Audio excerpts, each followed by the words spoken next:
Honorable members, I'm sure the first thing you have realized is that I've restored the title Honorable. The day I read my former communication to you and proceeded to suspend the 4 members, I never used the term honorable.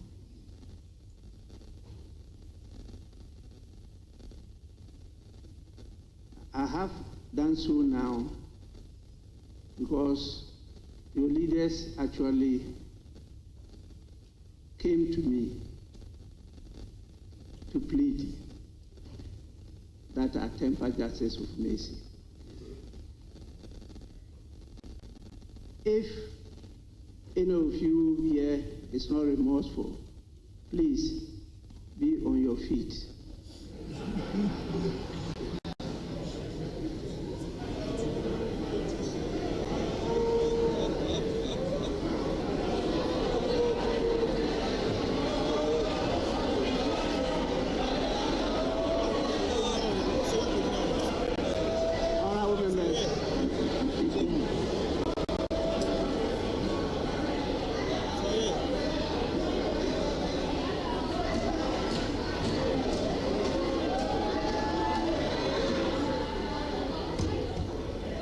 Honorable member,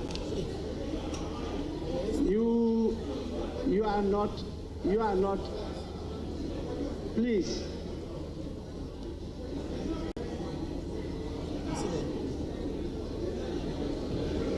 Honorable member.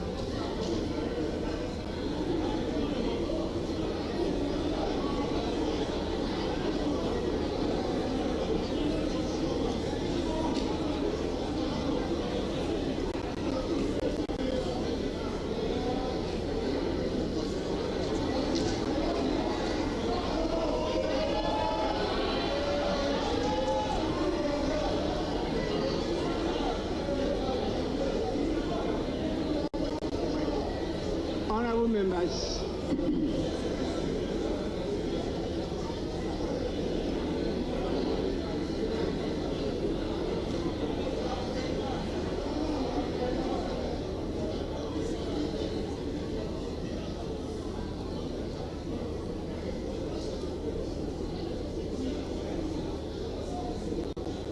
it's important,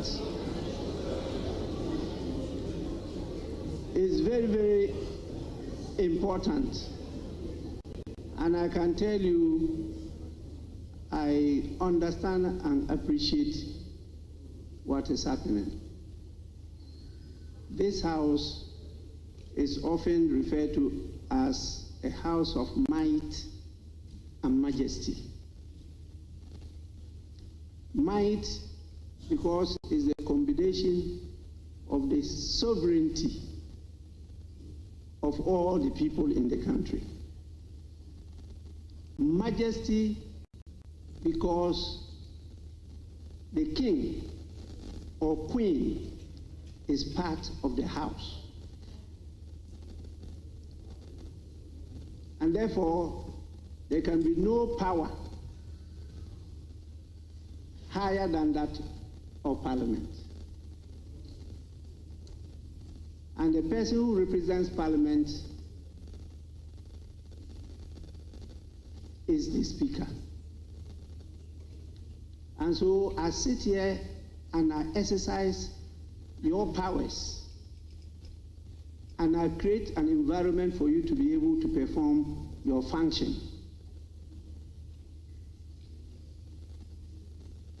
And I go according to the rules. You can disagree with the Speaker, and the rules and the laws of Ghana permit you to do so, and also details out the procedure on how to handle the disagreement. But the rules are very clear as to what they refer to as disorder or contempt of Parliament. And for me to preserve and uphold that might, majesty, and dignity of the House, I should not shed any responsibility in applying and enforcing the rules. And that was exactly what I did. Even though some of the members are my personal friends, I refer to as sons.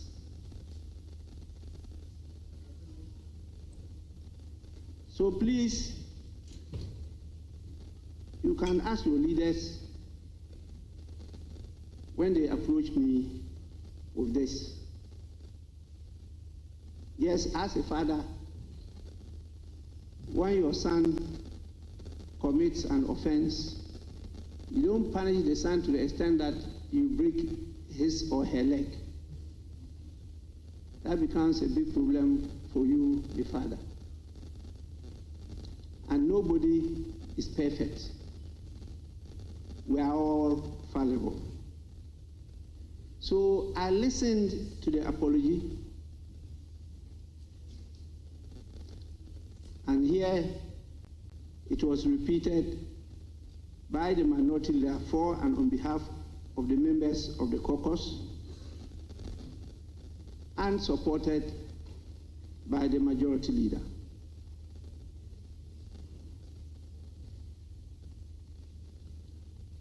It's not only words. Before me, they demonstrated and assured me of their total support to me and the deputy speakers to ensure that we have an efficient and an effective functioning parliament in Ghana. So I am satisfied with not just the statement, but also their conduct. And I will proceed to lift the suspension of the 4 members of Parliament that I considered were involved in disorderly conduct which amounted to contempt.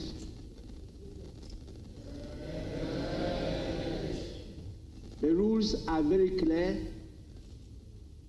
and I did refer to them and stated clearly that because we are in the transitional mood, we've not been able to put committees in place, including that of the Privileges and Immunities Committee. And the standing orders grants me the power and authority to do what I did. And clearly, the jurisprudence are very clear that when contempt is committed in facie curia, you don't proceed to set up another committee or court or whatever to investigate and submit a report. And so I referred to the one in Parliament. My very good honorable member, you are at liberty, even after this, to proceed anywhere. I have no problem meeting you in court, but that's where I was farming for many years before I became a member of Parliament. So I have lifted the suspension order, and I do so instantly,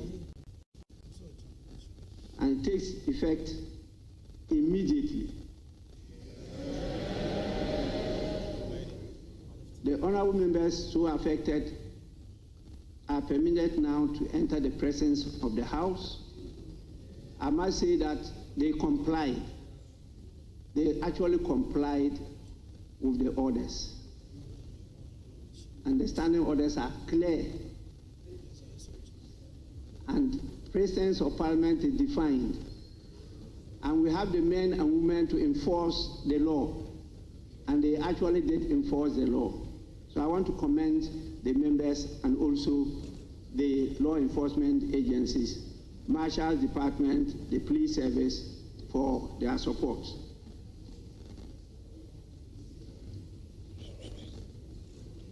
Let me once again assure the House of my commitment to upholding the dignity of this House. All of you seated here, I am responsible for upholding your rights and protecting all of you. And those who have felt the branches of the law, honorable member,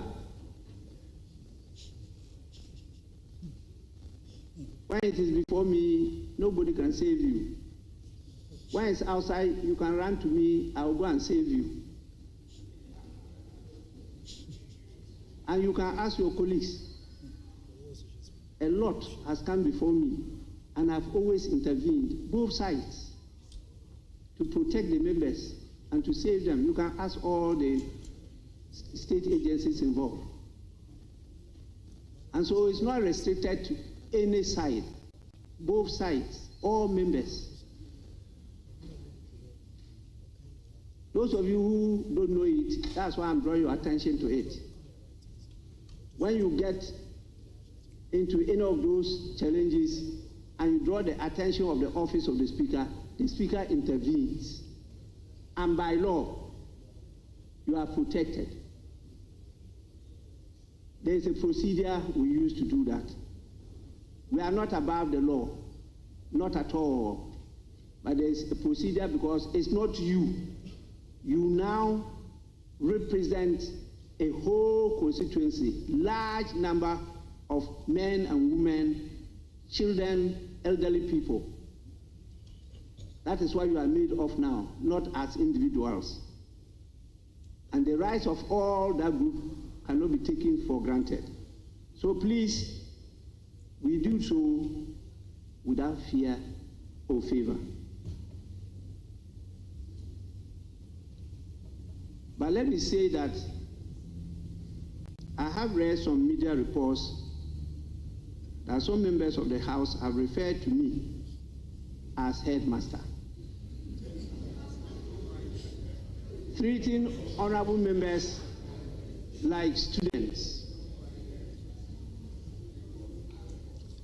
I reject that assertion. But I can assure you that when there are students, there must be a headmaster.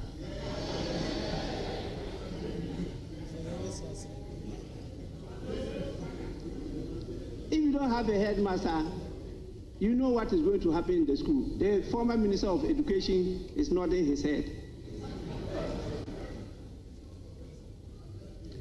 But I'll end by saying this, which is better captured in Latin. It says, qui multum datum.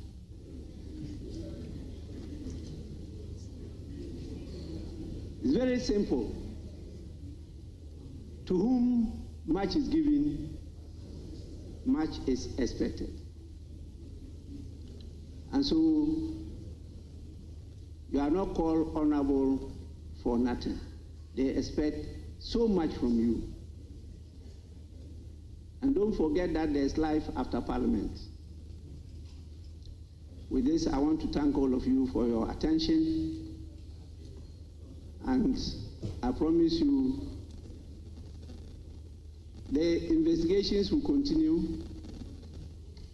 The report will be brought to the House. The House will have an opportunity to take a decision. That is the procedure outlined by our rules, by our practice, and by custom and convention of the House. That will be done. Honorable members, self-regulation is better than external regulation. And so, please, this matter should be handled by the special committee at the committee level and report to us. I've told the leaders to make themselves available to the committee and to state exactly what happened, because one, nothing but facts, nothing but the truth, so that we can apply the rules correctly. I urge the committee not to make it a matter of public debate. What you know here is not known by the public. What you do here is also not known by the public. And so when you rush to the public, one word can confuse the whole country. But that word will be understood differently in this House.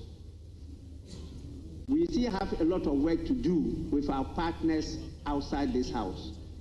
A matter of education, a matter of advocacy, and we'll focus on it. So I thank you all, and please, let's continue to work together as a family. Thank you so much.